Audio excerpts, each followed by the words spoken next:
How are you? Good. Could be better.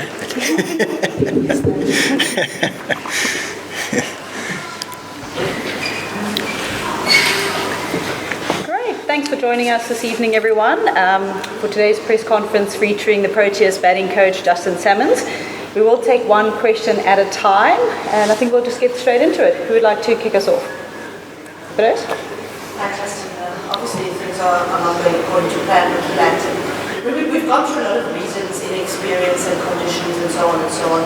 But what do you think really these things?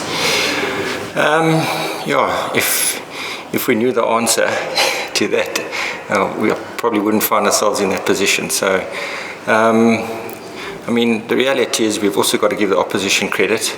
They've bowled really, really well. Got the ball in the right area probably 80% of the time, and continually ask questions of us. I think if we look at today, then I would, if we're hypercritical, we could say probably our contact points, our bat angles could have been better. It's not to say we wouldn't have got out to those deliveries, but at least we're giving ourselves a better chance.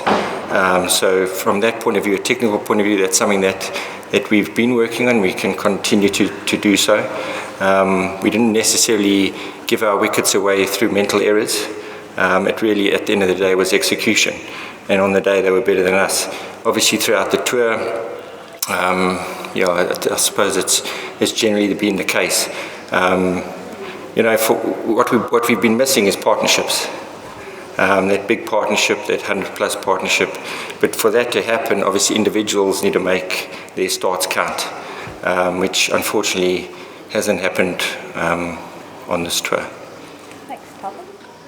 Justin, this match has been played in extraordinary circumstances. For a long time you guys wouldn't have known when or even if it was going to go ahead. I'm not trying to give you an out to make an excuse for the batting, but does that kind of thing, it can't help, especially for batters, to not know whether they should be focusing on playing in the next few hours? We don't want to make excuses. It is extraordinary circumstances, and I think the reality is everybody in that change room felt the need to pay the necessary respect. So I wouldn't put it down to that. At the end of the day, that change will only get stronger from experiences like this. You mentioned that it isn't fairly inexperienced batting lineup. I think probably of the top 8 today, one has played Test cricket in England before. So, all these experiences will go a long way, hopefully in reaping rewards sooner rather than later. Paul? As Ollie Robinson did a bit of a difference maker the last couple of matches, and how do you go about trying to get after some of his keeps putting the same spot? Again, we've got to give him credit. He's been brilliant. He's got the ball in the right area. I think his lengths have been superb. And then obviously, the way that the ball's nipped around hasn't made it easy. I think, we've got to keep following our processes and keep trying to do what we've spoken about and what the guys have prepared to do in terms of being decisive in our decision making, decisive in our movements, and then, as I mentioned before, make sure that those contact points and bad angles are giving us our best chance if we do make a mistake. No? Yeah. What differences Marco Jansen making? Does it make you, I guess, look back at Manchester and perhaps wish that he was in the 11 for that match? He's had a good game so far. I think he batted really well in difficult circumstances, conditions and situation. He showed a maturity that's beyond his years. He's put a lot of work into his batting, and slowly he is reaping the rewards. In terms of Manchester, that decision was made, and I think everybody in our change room thought it was the right decision. At the end of the day, we didn't get the game far enough along for it to actually count. So, I think you can't really look back at that and say if this, if that. The decisions were made, and in our minds they were correct, and we move on. Yeah.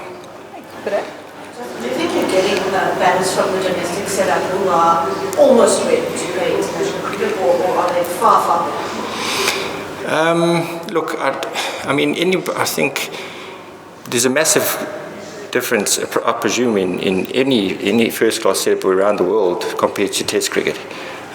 It is the highest level, and you are going to be tested in ways in Test cricket that you aren't domestically.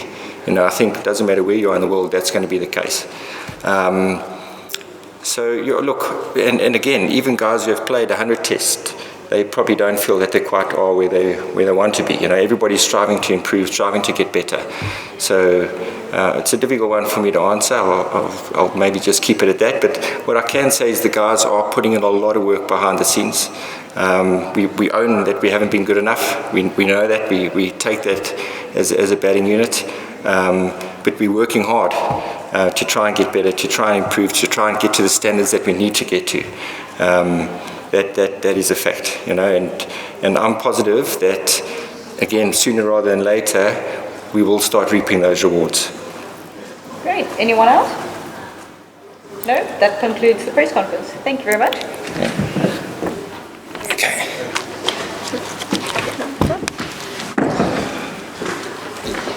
Thank you. Thanks. Thank you.